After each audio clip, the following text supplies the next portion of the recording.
e essa mudança entra em vigor no dia 16 de abril. A partir do dia 17, todos os pedidos que forem enviados pelo correio, como é habitual nesse momento, vão ser desconsiderados de acordo com o comunicado oficial da Embaixada do Brasil em Portugal. E, na prática, o que é que isso significa? Eu fiz aqui um cálculo, mais ou menos, da distância de algumas cidades em relação ao escritório da VFS Global, que é onde as pessoas vão ter que ir presencialmente. Porque, vejam, as pessoas não vão ter que se deslocar a um consulado ou a um vice-consulado do Brasil.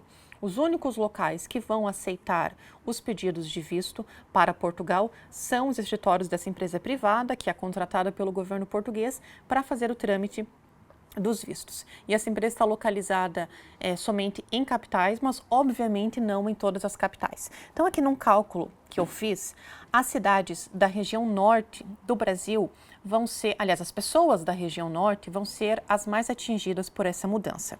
Por exemplo, pensando aqui numa capital, a capital do Amazonas, Manaus, o escritório mais perto fica em Brasília. São 3.500 quilômetros de distância que a pessoa vai ter que percorrer para chegar até lá.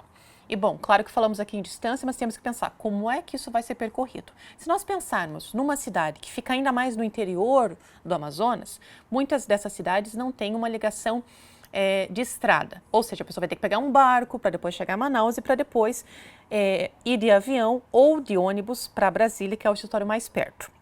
Fazendo uma conta, se a pessoa for de ônibus, por exemplo, é uma viagem de 57 horas, que inclui, inclusive, baldeações nas cidades. E o preço de uma passagem pode custar até R$ 2.500. Também a pessoa pode ir de avião, logicamente, mas sabemos que nem todas as pessoas andam de avião, e o custo fica em torno de mais ou menos R$ 1.500. Isso nós estamos falando apenas da passagem, sem falar dos custos de hospedagem, porque não é uma viagem que seja possível fazer, digamos assim, um bate e volta, custos de alimentação. Mas esse para dar um exemplo de que essa mudança vai impactar muito as pessoas que moram longe. E aí também podemos pensar o seguinte: bom, mas eu moro na capital, eu moro na minha cidade tem VFS, por exemplo, sei lá, Salvador, ou Minas Gerais, ou Porto Alegre, ou Curitiba. Mas temos que pensar no impacto que acaba que as pessoas que moram nas cidades com escritório próximo vão ser privilegiadas e são as pessoas das capitais. E são as pessoas dos grandes centros urbanos. Significa que vai dificultar, na prática, a imigração das pessoas que moram em áreas mais distantes desses grandes centros lá no Brasil. Também temos casos de cidades ainda mais distantes. Por exemplo, se pensarmos no Acre, em Roraima, são quase 4.000 quilômetros e também tem que fazer vários tipos de transporte para poder chegar numa capital e assim de lá ir para Brasília, que é o auditório mais perto.